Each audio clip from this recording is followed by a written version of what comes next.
आप देख रहे हैं क्राइम तक बिहार झारखंड, और अभी हम यहाँ पे पितृपक्ष मेला के कैंप में हैं और हमारे दो साथी हैं जो परिचय लेंगे कहाँ से सर हैं और इस जो मेला में ये लोग आगंतुक हुए हैं वो किस तरीके से यहाँ पे देख रहे हैं, इस सब के बारे में जानकारी लेंगे।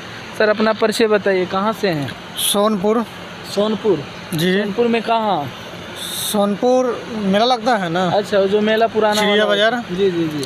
ऐसे मेरा घर हुआ सबलपुर नेवल टोला। अच्छा, और यहाँ पे आप पितृदान करने के लिए आए हैं? जी, यहाँ पर हम लोग प्लम्बर के काम से आए थे। अच्छा, जो हम लोग युवक के सेवा कर सके। अच्छा अच्छा, और उनके लिए मौजूद हैं। मतलब यहाँ पे आप एज ए स्टाफ हैं? जी जी। आप लोग तो सेवा करने वाले हैं, आप लोग को जी, कोई जी, दिक्कत जी। होना नहीं चाहिए। नहीं, सेवा हम लोग करने वाले हैं और बढ़िया से कर रहे हैं। अच्छा, तो थोड़ा सा पॉलिटिकल क्वेश्चन हो जाए, आप लोग के तरफ अभी कौन विधायक है? अभी राम मनोज। कौन सी पार्टी से? आरजेडी। आरजेडी से है। आप हिंदू हैं? जी मेला हिंदू का लगा हुआ है जी। तो हिंदू में हिंदू का धर्म जो होता है वो सनातन से निकलता है, ऐसा बाबा लोग कहते हैं। लेकिन कुछ नेता जो हैं वो कहते हैं कि हिंदू धर्म जो है वो एड्स से है, मतलब सनातन धर्म जो है एड्स से है, या ये कह सकते हैं कि सनातन धर्म डेंगू है, या ये कह सकते हैं कि सनातन धर्म को ख़त्म करना ही सबसे मुख्य विचारधारा है उनका। आप इससे सहमत हैं? जी नहीं, जहाँ तक ले तो आप बोल रहे हैं तो स्टालिन जो है उनका जो मुख्यमंत्री तमिलनाडु के हुए, उनका जो लड़का है डीएम के स्टालिन, उन्होंने कहा था कि जो सनातन है वो एड्स है, और फिर जो खड़गे के बेटा हुए उन्होंने डेंगू से इसको तुलना किया था। इस तरीके से जितने भी एक इंडिया अलायंस बना है, आप बिहार से हैं तो जानते होंगे कि नीतीश जी और लालू जी आगे आकर पूरी पार्टियों के विपक्ष को एक साथ लाकर एक अलायंस बनाए थे और उस अलायंस का नाम दिया गया इंडिया।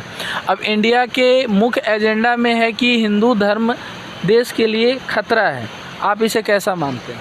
यहाँ पे जितने हैं सब हिंदू धर्म के उपासक हैं। जितना अभी अगर गया में 10 से 12 लाख लोग आते हैं तो हिंदू धर्म से जुड़े हुए लोग आते हैं। तो क्या ये सब एड्स हैं? ऐसा होना चाहिए। एड्स मतलब समझते हैं? आप बैठ जाइए सर, अभी बैठिए। एड्स मतलब समझते हैं? यौन जो रोग होता है ना, यौन रोग समझते हैं? तो हो गया एड्स का मतलब हो गया, मतलब कि बीमारी। हाँ, बीमारी जो होती बीमारी हो गया है। उस बीमारी एड्स बीमारी से हमारी हिंदू धर्म को तुलना किया गया था। नहीं, डेंगू है तो ही शुरू में। डेंगू जो है ना, हाँ, डेंगू तो पहले था नहीं, जो बिहार में अब आया है। डेंगू की बात धर्म से जोड़ा जा रहा है, तो आप क्या समझते हैं, ये सही है या गलत है? नहीं तो सही है। हमारा धर्म डेंगू है? ये डेंगू है नहीं।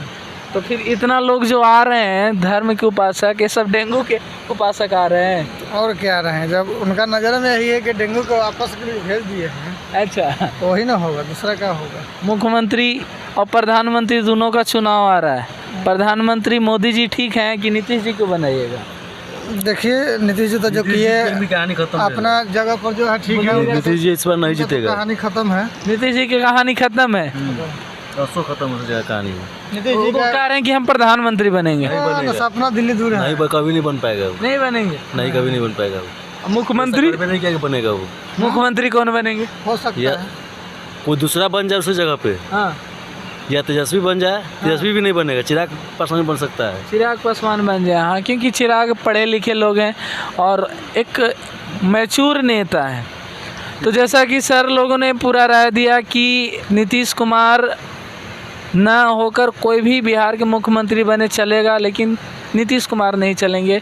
और रही बात प्रधानमंत्री की, तो पॉसिबल ही नहीं है कि वो प्रधानमंत्री। ना कैसे चलेगा, ये बताइए कि बेरोजगार में लोग मर रहा है। अगर रोजगार रहता तो आज इतना नहीं बेलना पड़ता और नहीं इधर भटकना पड़ता आदमी के, ठीक ना। रोजगार के लिए लड़ाई हुआ था, तमिलनाडु से मार मार के भगाया गया था। हुआ था, मालूम है। मनीष विजय के ऊपर FIR भी है, मतलब जेल भी गए हैं। सही हुआ है या गलत हुआ है? ये तो गलत है, ये सही बात नहीं है, गलत है। ये गलत है। मनीष को गलत फंसाया गया है। गलत फंसाया गया है, गलत फंसावल गया है उसको जानबूझ के फंसाया। तो जैसा कि सब लोगों का राय है कि मनीष कश्यप को भी फंसाया गया, वो गलत फंसाया गया, वो गरीबों के लिए आवाज़ बनते हैं। और एक चीज थे, हम लोग उनका यूट्यूब पर देखते थे, ऐसा कोई अथी नहीं था, 2-2 बजे रात बजा देते थे हम लोग देखने में, ऐसा उनका कॉमेडी था। गलत बात था नहीं था, गलत उनका बात था नहीं, सही बात था, गरीब के लिए लड़ रहे थे, बढ़िया कर रहे। तो अगर वो जेल से बाहर निकलेंगे तो आप उनको वोट दे के बनाइएगा? निकल जाएंगे तो बढ़िया है, दे देंगे, दीजिएगा वोट, दे देंगे, सपोर्ट भी करेंगे, सपोर्ट बहुत अच्छा था। तो देख लीजिए, बड़ा ब्रेकिंग न्यूज है। अगर हमारे मनीष भैया बाहर निकलते हैं तो ये लोग, अच्छा आप कौन सी कम्युनिटी से आते हैं? हम लोग, हाँ, हम लोग जादवपुर वर्ष से। जादव कैसे कीजिएगा जी, काहे नहीं, हम आरजेडी के पास भेज देंगे, लालू जी के पास वीडियो भेज देंगे। देखिए, कोई नेता हो, कोई मंत्री हो, किसी खाने के लिए नहीं देता है, बगैर मेहनत के मजदूरी के कोई नहीं कुछ देता है। आजकल तो ऐसा हो गया है धरती पर। तो लालू यादव तो कहते हैं कि यादव हमारे बपौती है, ऐसा थोड़ी है, जब था तब वो समय गया हुआ, हाँ, उस समय गया, खत्म हो गया उसका, पन्ना पलटा खत्म हो गया। समय गया वो। तो देख लीजिए, यादव समुदाय से लोग हैं और अब सब लोग समझ रहे हैं कि राजनीति कैसी होती है। जैसे कि प्रशांत किशोर भी कहते हैं कि अगर लालू जी जात का राजनीति करते तो ये कहते कि हमारे यादव समाज से जो भी पढ़ा लिखा सबसे अच्छा काबिल बेटा है वही मुख्यमंत्री बनेगा, लेकिन नहीं, वो केवल अपने बेटे के बारे में सोचते हैं। अब उनके समाज से भी इस तरह का आवाज़ उठने लगा है कि अगर मनीष भैया हमारे गरीब की आवाज़ बन रहे थे तो उन्हें फंसाया गया, और फंसाने में किसी और का हाथ नहीं है। फंसाने में किसका हाथ आप मानते हैं? देखिए, इसमें अगर जिसको भी फंसाने में हाथ हो, जो भी हुआ है सरासर गलत हुआ है। और एक रिपोर्टर थे, गरीबों के मसीहा थे और गरीबों के लिए लड़ते थे और जान भी देने के लिए तैयार थे, लेकिन धन्यवाद सर। तो आप नेक्स्ट वीडियो में हमारे वो चाहे जो फंसे, अगर वो बाहर निकले उसके बाद छोड़ेंगे नहीं उनको कभी भी, वो नहीं छोड़ेंगे, नहीं चला छोड़ेंगे वो, मतलब इतना अति थे वो। धन्यवाद। हम तो इतना